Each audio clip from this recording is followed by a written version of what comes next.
James Webb had orchestrated the whole scheme to hire Sean Donovan and enlist River Cartwright. He was a man of great confidence in his abilities, and could never fathom his schemes failing. But the man had made a grave mistake by failing to recognize that Sean Donovan, the head of the Tiger team he was employing, had ulterior purposes of his own. The first episode of Slow Horses Season 3 depicted a personal loss that Sean had to go through due to his line of work. Sean must be seeking retribution for this setback, even though it hasn't been made clear, and by agreeing to participate in this political scheme, he hopes to secure his own demands. Since River has infiltrated the MI5 headquarters, the operation to kidnap Catherine is officially over. But Sean Donovan and his team won't let Catherine leave. Rather, they abduct the chieftain member who was collaborating with them on the entire scheme as well. Actually, Sean had only agreed to help Webb and the chieftain gang abduct Catherine Standish, and basically screw around with MI5 operatives, in order to advance toward his own goal. With 2 hostages now on each sides, the man wants to maintain pressure on the chieftain group and Slough House for the foreseeable future. Marcus and Shirley discover Sean Donovan's true motivation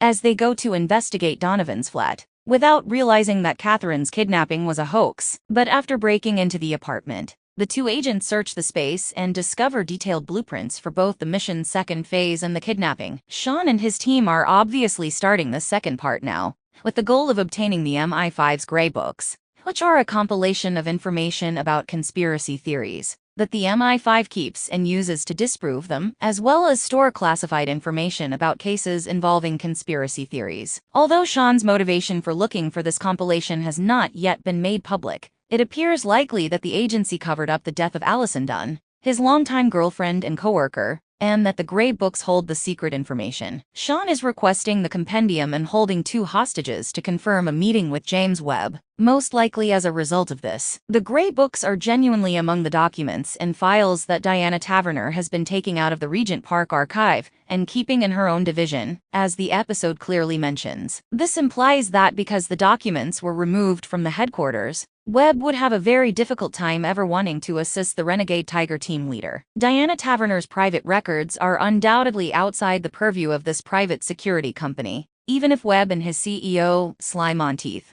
are able to negotiate an agreement for Chieftain to cooperate with MI5. It would still be relevant to note in this regard that Taverner may be further involved in the situation, which may be revealed in the next 3 episodes. James Webb attempts to regain control over the situation and fails miserably when he eventually meets Sean Donovan at their hidden location. At first, he tries to persuade Sean to release the 2 captives and put a stop to the situation. However, when the latter shows little interest in his words, Webb confronts him. Donovan becomes insanely enraged when he shares that he has reviewed Sean's file and is aware of the unsavory relationship he had with his coworker. It is evident that Sean is acting solely out of love for Allison, and it doesn't seem that any amount of money or coercion will change his mind. Sean delivers a single hit to Webb that is strong enough to kill him. Though Sean had no intention of killing anyone, the fact that he accidentally killed an ex-MI5 agent would undoubtedly put him in more uncomfortable situations.